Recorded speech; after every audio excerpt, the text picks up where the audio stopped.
po, mga kalingap, ito dapat suportahan natin ng mga charity vlogger sa Pilipinas, iba't ibang lugar, iba't ibang probinsya, Kalampitos, Kaagapay.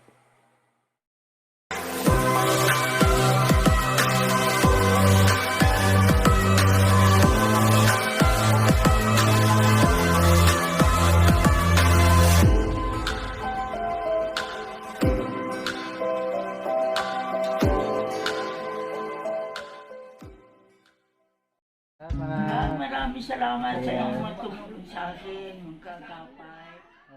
Kapay tayo nagpabalik at kakausapin natin din ang pamangkin at saka kapatid ni Kuya Rick, si ano yung pangalan mo ate? Rizal po. Rizal. Ikaw yung sunod kay Kuya Rick, no? Kami. Ilan yung anak mo ate? Apat po. Apat. Nasaan sa may asawa ka po ba ngayon? Meron po. Anong trabaho po? Wala po, sa bahay lang po. Bakit wala po siyang trabaho? Sa bahay lang po ako. Hindi, yung asawa mo po. Tricycle driver po. Tricycle driver. So, magkano po yung kinikita ng asawa mo ate? Hindi po kasi biyahe ngayon, alternate eh. Alternate. Biyahe ka ngayon, bukas wala. Kasi hindi pa po regular. So, dito rin po kayo natira sa bahay na to? Nangungupahan po. Nangungupahan. So, ito po mga kaagapay, si ate ay may anak siya ito na may sakit. Ano po ba ang sakit ni Kuya? Ni Kuya? Rheumatic heart disease. Rheumatic. Hindi ko alam yun. Patingin nga. Ito may mga ano po siya dito, mga kagapay. Ayan, clinical abstract. Saka Indigent. Saka Hindi po kayo lumapit kay kay Bungo. hindi pa po eh. Ito, last na saan kayo nagpa-check up? Sa staff po kami nagpapacheck. Public ang staff niyo? Government po yun. Pwede kayong mag-apply kay Bungo. Kaya nga po, kaso nga po Pag-public. sa panahon po ngayon, ang hirap hanapin ng doktor niya eh. Kasi cardio siya eh. Iba yung schedule. So, ilang taon na po anong pangalan mo? Arvin po pangalan ko. Arvin, 20 na. Kaka-20 lang. Kaka-20 lang po. So, kailan ba 2015 po. 2015 nagkaroon siya ng Kaya kasi nung pandemic po, hindi na po namin napagawa. Kaya gagawa po ng pandemic.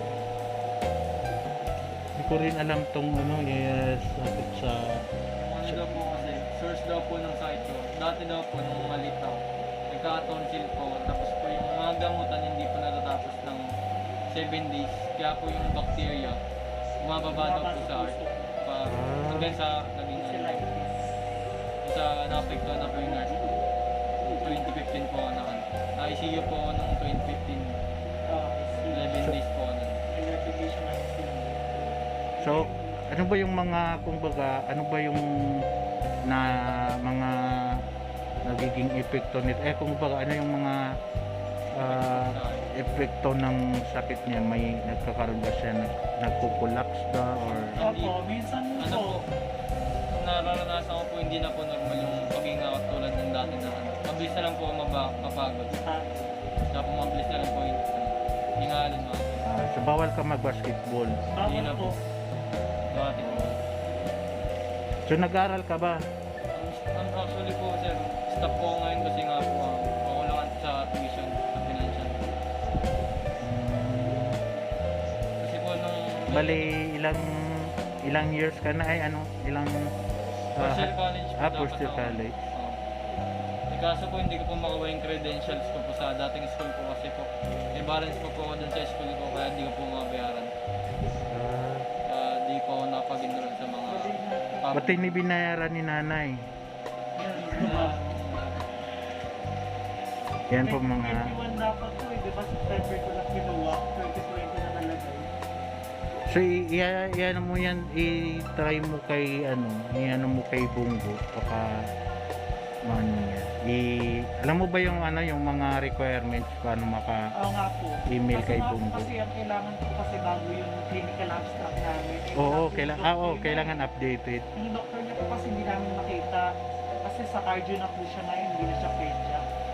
Ngayon, yung cardio ngayon ng adult, ano siya, yung mayroon siyang schedule. 5 pasyente. 5 pasyente lang, madaling araw ka papipila po. Tapos pag hindi ka pa naka ng 5 araw, ay 5 pasyente, hindi ka na pwede pumasok. Kaya ang gusto na, parang lumalabas, magiging private doctors na lang siya. So mahal ang private. Mahal ang private. Kaya nga, Tsaka pag private na, hindi na siya ano ni Bungo. Kasi tulad nung ano, yung tinutulungan ko yung pinuntahan ko sa Antipolo. Kaya hindi siya ma-guarantee ni Bungo kasi sa private pala siya nakapag-check up.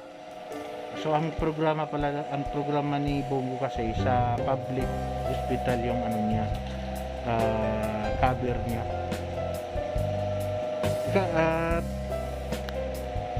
Pero yung ano naman niya, hindi naman araw-araw nag-ano si Kuya, no?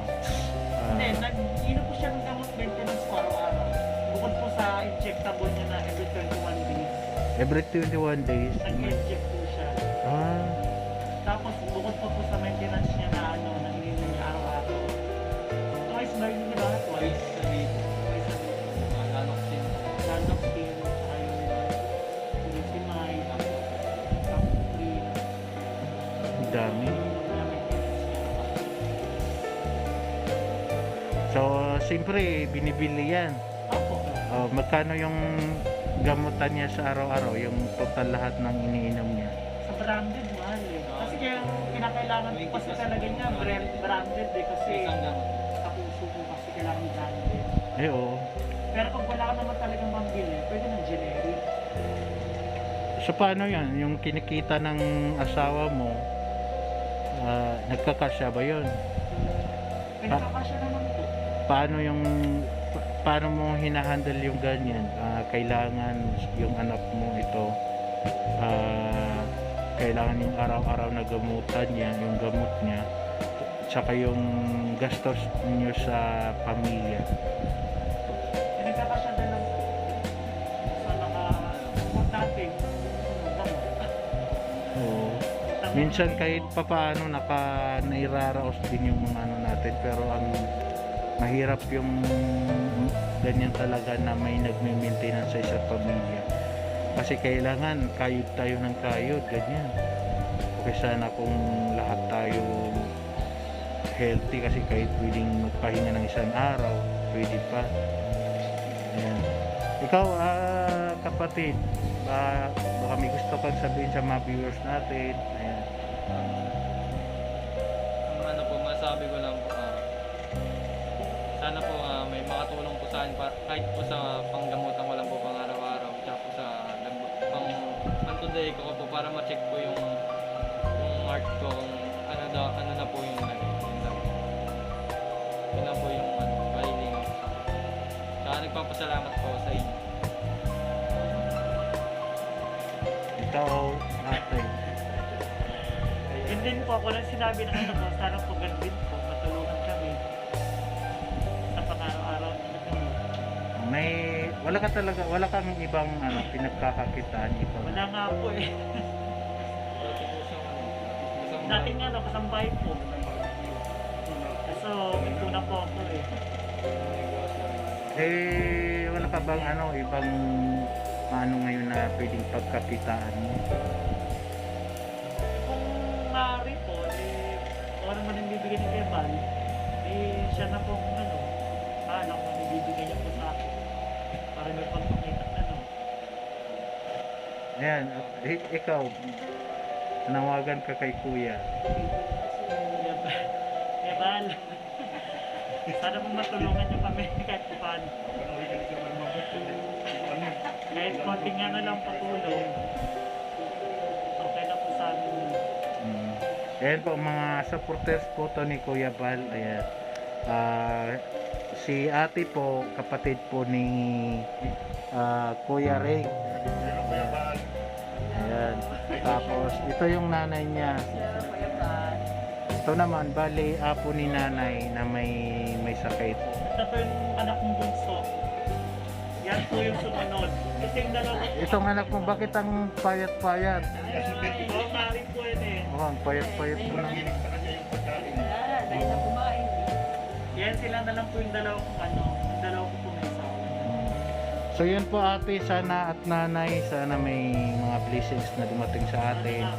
Ipag-pray natin ngayon Christmas, sana bago mag-Christmas may matanggap tayong blessings. Ayan. At siyempre gusto ko rin makabalik dito. Ayan. Sana po may blessings talaga na dumating. Ayan, maraming salamat po sa oras niyo. Pasensya na po nakaano tayo dito. Nakaano tayo ng oras niyo. Ayan. So, maraming salamat po sa lahat. Yaban, sana Ayan. naman naman naging konti na. Ayan. Sana makapasaya kayo kay Yaban. Makita niyo man lang yung kalagayan ng namin. Oo, grabe, hindi ko talaga parang ako yung pinaghihinaan ng loob eh. Pero si Kuya, nakita ko naman masaya siya na kahit paano ko hindi parang kumbaga parang natanggap niya. Yan kasi yung pag tinanggap mo na. So parang hindi masyadong masakit sa kanya. Kasi yung iba kasi, kaya minsan parang kung makikita nyo yung isang tao na may sakit tapos parang lugmok na masyado kasi parang hindi niya tanggap sa sarili niya. So pag hindi mo kasi tanggap, parang hindi ka masaya or naanuhan lagi na parang malungkot ka. So yung iba naman kumbaga tinanggap na nila na ganito na yung nangyari. So kailangan na lang maging masaya na lang. So yun po.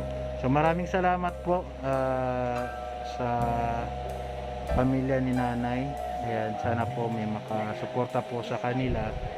And maraming salamat po sa patuloy na pagsuporta sa Team Kalingap. Ayan, kay Kuya Bal Santos Matubang, kay Kalingap Rab, kay Ate Edna Vlogs, ayan, sa buong Team Kalingap partners po.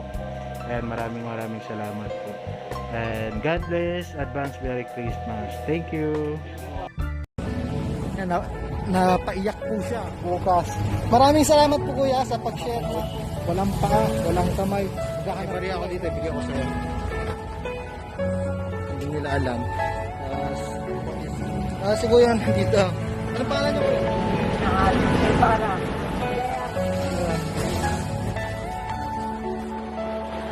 Pero handa ka pa rin mga kaagapay na hindi daw po sila